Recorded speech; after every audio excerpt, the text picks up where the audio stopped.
आदित्य राजा मालाकार बाजार। जबरी न जोबना में रंग डाल देबरू लइकवा के सोझा न दबंग बन देबरू। अरे अरे अरे लइकन सबको भी देखिए तो का करे। जबरी न जोबना में रंग डाल देबरू लइकवा के सोझा न दबंग बन देबरू। पिके तू करे लकानो बटंकी आदमी हवा के हवा तू मंकी। अरे सुना असरही पिचु करे तोहर मुर्दाबा। Don't touch my mother। अरे हट हट हट तोरा माई के लगावे दे।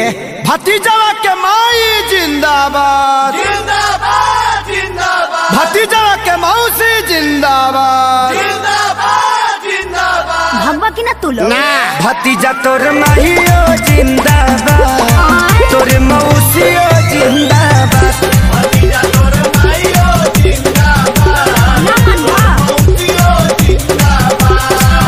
अरे कहती है कि भरी फागुन राखस हमके याद। भतीजा तोरा माइयो जिंदाबाद तोर मौसियो जिंदाबाद। भतीजा तोरा माइयो जिंदाबाद तोर मौसियो जिंदाबाद। तोहरा ऐसा आदमी के नाली में पचार पचार के लोग मारेला। तारे के का मारेला दम मचा के रखले बड़ा लोग। होली में सत्संग होला।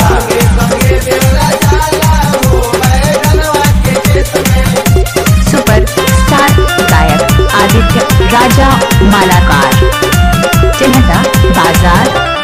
होली खेल कर न तू गंदा करता हो झूठो चिल्लालो ना हो मुखिया के चुनाव हो। चुनाव चिन्ह निमन कहा के रखले बटन दबाओ। देवर भाऊ चल के होलियो चुना एगो डाले दरंग हमार भौजी।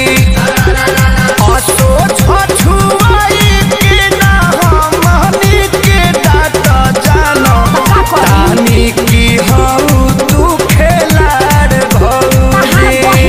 तोहरा बहिन के बना जोनी ढेर हो सकता।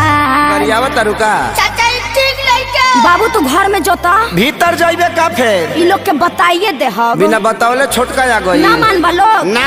भतीजा तोरा माहियो जिंदाबाद का है तोर मौसियो जिंदाबाद।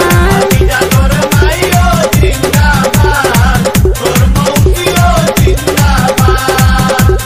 देशर में हो कारे कसे ना हम सोनू भैया के देख के तनी सीख गइल बानी।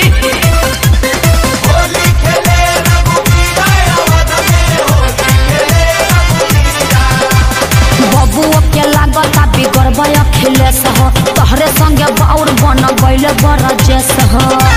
बेटा तू चुप रह अब ये भगाओ तनी लोग के। रंग हमें लूटला तानी नाई ठिकरात हम तो तोहरा से कुछ पारात भौजी। मौका के फायदा तू कैदा से उठाल नइखे हमारा ओरी से कोनो बात भौजी। तो पटाली करो जोनी टाइम बड़ा आगे लाइन पर रे भतीजा रे भतीजा हे भगवान भतीजा तोरा माहियो जिंदाबाद तोर मौसियो जिंदाबाद। लखुआ सब भतीजा तोरा माहियो जिंदाबाद तोर मौसियो जिंदाबाद। भागा लोग ना तो हमार मरद खिसिया जाई। खेसरिया से ना खिसियाई हैं। अगर आप भी चाहते हैं कि भोजपुरी गायक आदित्य राजा मालाकार के चैनल सब्सक्राइब करें, लाइक करें, शेयर भी करें।